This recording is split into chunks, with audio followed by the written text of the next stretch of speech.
আপনারা দেখছেন channel I. দর্শকবৃন্দ, চ্যানেল আই অনুষ্ঠান আয়োজনে এখন রয়েছে অনুষ্ঠান উদ্যোগ। চলুন দেখা যায়।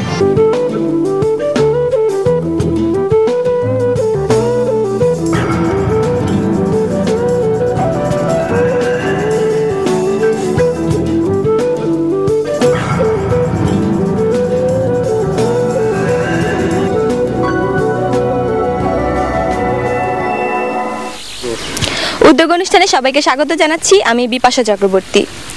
বাংলাদেশের গরিব এবং সাধারণ সুবিধা বঞ্চিত মানুষের জীবনের মান উন্নয়নে যেখানে যত কাজ হচ্ছে সেসব কাজ আপনাদের সামনে তুলে ধরাই আমাদের এই অনুষ্ঠানের মূল লক্ষ্য। তাই আমরা আমাদের এই অনুষ্ঠান নিয়ে ছুটে গিয়েছি বাংলাদেশের বিভিন্ন প্রান্তে। আজ আমরা এসেছি গোয়ালন্দ উপজেলার দৌলতদিয়া ইউনিয়নে। প্রিয় দর্শক, আপনারা জানেন এই দৌলতদিয়া ইউনিয়নে রয়েছে বাংলাদেশের সবচেয়ে বড় যৌনপল্লীটি, যেখানে প্রায় 1500 যৌনকর্মী এবং তাদের সন্তানরা বসবাস করছে। তারাও এদেশের নাগরিক, তারাও অংশগ্রহণ করছে জাতীয় এবং স্থানীয় নির্বাচনে।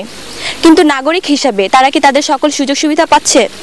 না, তারা তাদের সকল সুযোগ সুবিধা পাচ্ছে না, বরং প্রতিনিয়ত বিভিন্নভাবে তারা নানা রকম অত্যাচার, শোষণ এবং বৈষম্যের শিকার হচ্ছে। যেহেতু তারা তাদের অধিকারগুলো থেকে বঞ্চিত হচ্ছে এবং অনেক ক্ষেত্রে তারা তাদের অধিকার সম্পর্কে অসচেতন, তাই তাদের সচেতন করার জন্য এবং তাদের অধিকার রক্ষা করার জন্য মানুষের জন্য ফাউন্ডেশনের সহযোগিতায় এই দৌলতদিয়ায় কাজ করছে পায়েক্ট বাংলাদেশ। আজকে আমরা সেই পায়েক্ট বাংলাদেশের কর্মসূচির সঙ্গে আপনাদের পরিচয় করিয়ে দেব।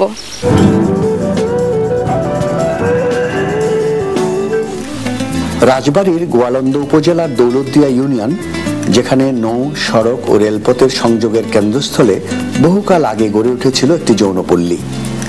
বর্তমানে যা বাংলাদেশের সবচেয়ে বড় যৌনপল্লী হিসেবে টিকে রয়েছে, যেখানে যৌনকর্মী ও তাদের সন্তানরা সহ প্রায় 3000 মানুষ বসবাস করছে। আমরা জানি আমাদের সমাজ, এমনকি পৃথিবীর অনেক দেশেই যৌনকর্মী পেশাকে সহজভাবে মেনে নিতে পারেনি।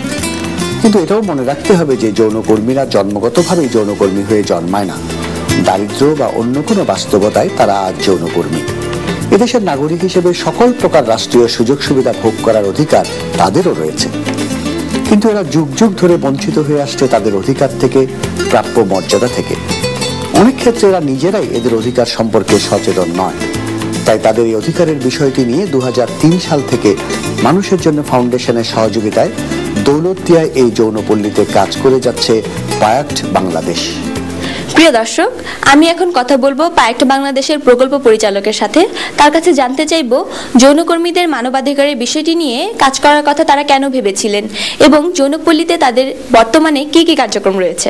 আমরা যখন প্রথম দিকে কাজটা শুরু করি তখন আমাদের কাজগুলো হলো more of awareness raising activities among the sex workers and their stakeholders.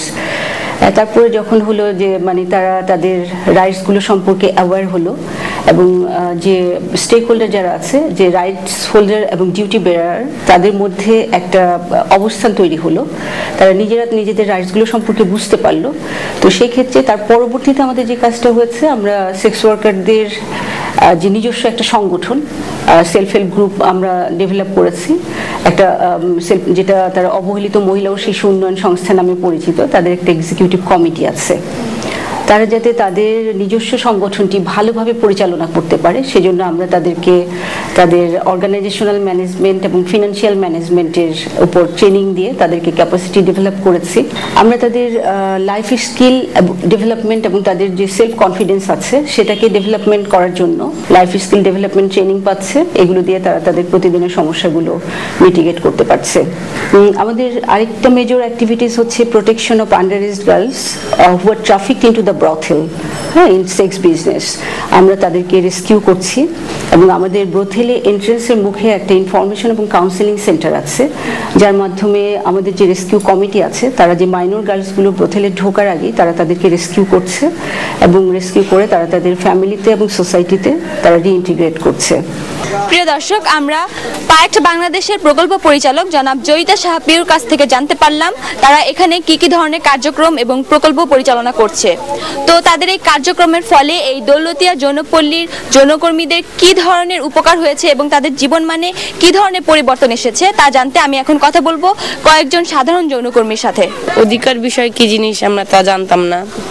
তারপরে কোন কোন জায়গা থেকে আমাদের সরকারি সুযোগ সুবিধা ছিল সেটা পাইতাম না। ধরেন তারপরে আগে আমাদের এইখানে মানুষ মারা গেলে মনে করেন যে আমরা হাসপাতালে গেলে সঠিকভাবে আমাদের চিকিৎসা পেতাম না। তারপরে কেউ মারা গেলে তারে পানিতে ডুবাই দেওয়া হইতো। তারপরে আমরা ইচ্ছা মতো বাইরে যাইতে পারতাম না। আইড বাংলাদেশ কাজ করার ফলে এখন মনে করেন যে আমাদের নিজস্ব একটা সংগঠন হয়েছে, আমাদের এখানে সমস্যার কথা এখানে বলি, তারা সুষ্ঠুভাবে সুন্দরভাবে আমাদের সমস্যা মীমাংসা করে দেয়। তারপরে আবার মনে করেন যে আগে আমাদের বাচ্চাদের স্কুলে ভর্তি করতে পারতাম না, এখন সেটাও আমরা সে বাধাগুলো দূর হয়ে গেছে। আমি এখানে আসছি, আমার বিয়ে হয়েছিল, স্বামী ভালো না, যার কারণে আমার একটা বাচ্চা আছে। তারপর মনে করেন যে কি আমি এখানে আসছি। কতদিন ধরে আছেন আপনি এখানে? আমি এখানে আসছি 1.5 বছর হয়েছে। আপনার কখনো কি এখান থেকে চলে যেতে ইচ্ছে করেনি? করে, কিন্তু তারপরেও আসছি যখন, তাহলে সেরকম কিছু করে নিয়ে যেতে হবে, কারণ একটা ছেলে আছে, তার একটা ভবিষ্যৎ আছে না। এখন আমার যে স্বামী ছিল তার আশায় যদি রাখি আমার বাচ্চা, তাহলে তো মানুষ হবে না। এখন মনে করেন যে আমি যতটুকু পারি আর কি, অতটুকু আর কি করবো আমার ছেলের জন্য। পাইট